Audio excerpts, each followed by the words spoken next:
In 2002, after selling his stake in PayPal, Elon Musk had a choice. He could take his $176 million and live comfortably for the rest of his life. Instead, he decided to bet every single penny on the future. His vision was insane. He would attack two of the most capital-intensive, high-risk industries on Earth, aerospace and automotive. He wasn't just an investor, he was the founder and the funder. This was his all-in moment. First, SpaceX. After being rejected by Russian rocket sellers, he didn't give up. On the flight home, he sketched out a plan. He would build a rocket himself, using commercial parts and software-style engineering to slash costs. It was a moonshot, funded by his own pocket. His method was personal. He personally interviewed and approved every early employee, recruiting top talent from giants like Boeing and TRW. The first rocket, the Falcon 1, would cost between $90 and $100 million to develop, all from his personal funds. But he didn't stop there. In 2004, he made his second giant bet. He led Tesla's Series A funding round, personally contributing $6.5 million of the $7.5 million raised. He became the chairman. Now he was simultaneously funding two money-destroying startups. Tesla's plan was equally ambitious. Start with a premium sports car, the Roadster, for early adopters. Use that cash to develop cheaper mainstream vehicles. It was a classic high-end to low-end disruption model, but it required relentless, long-term funding. Musk's strategy was to use his own capital to prove the impossible was possible. Once SpaceX or Tesla had a tangible milestone, he could attract external investment and government contracts. It was a high-wire act with no safety net. In 2004, he even fought the system. SpaceX protested a NASA sole-source contract to the GAO. NASA backed down and created the COTS program, which later awarded SpaceX a crucial $396 million award. It was a massive win, but the rockets still had to flow up. Then came the execution.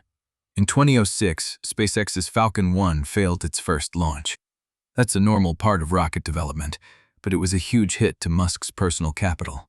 Tesla, meanwhile, was burning cash developing the Roadster. At Tesla, leadership was in turmoil.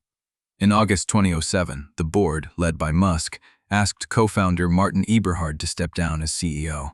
The company that was supposed to revolutionize cars was now in a state of crisis, just as its parent fund was bleeding. Musk kept pouring money in. By early 2009, Tesla had raised a total of $187 million, with Musk personally contributing $70 million. He was doubling down on a bet that was failing on two fronts. The year 2008 was the crucible. SpaceX's third Falcon 1 launch failed. That was 3 strikes. The company was effectively finished. Simultaneously, Tesla's financing rounds had collapsed. Neither company could raise outside money. Musk was now personally bankrupt. He had taken out loans from friends to pay rent. The stress was so severe he was reportedly waking from nightmares, screaming, and in physical pain. He was out of money, and both dreams were about to die. This was the ultimate turning point. Musk made his final, desperate decision. He had $30 million left. He split it. Half went to SpaceX, half to Tesla. It was a 50-50 coin flip with his entire fortune and legacy on the line. On September 28, 2008, SpaceX launched its fourth Falcon 1.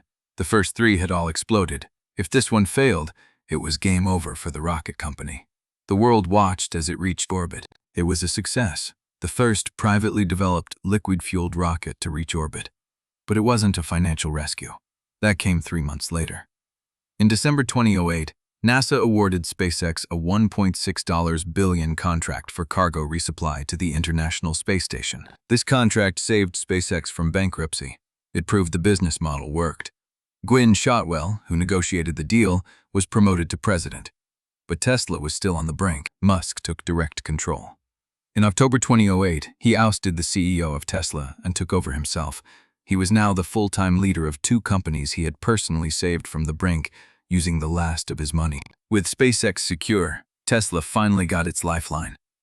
On June 29, 2010, Tesla went public, raising $226 million. It became the first American car company to IPO since Ford in 1956. The second bet had finally paid off. The payoff from this all-in bet was astronomical. SpaceX went on to develop the Falcon 9, land orbital boosters, and crew astronauts to the ISS. By 2020, it was a dominant force in global launch. Tesla went from a niche sports car maker to the world's most valuable automaker, accelerating the entire industry toward electric vehicles. The two companies, saved by a single $30 million split, became two of the most consequential enterprises of the 21st century. The original $176 million fortune was long gone, but it had been transformed. The combined value of Tesla and SpaceX in 2020 dwarfed that initial sum by a factor of thousands. This wasn't just luck. It was a masterclass in asymmetric bets.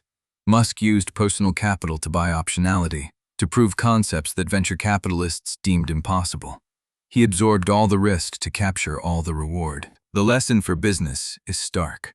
Sometimes, the only way to capture a market-defining opportunity is to concentrate your resources, ignore diversification advice, and bet everything on your conviction.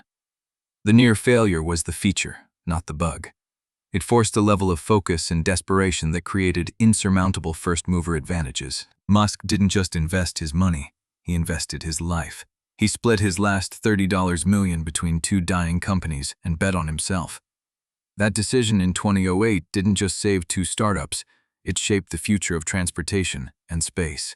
The rooms where these decisions happened, the cockpit on the flight home from Russia, the board meeting ousting a CEO, the final split of his last cash.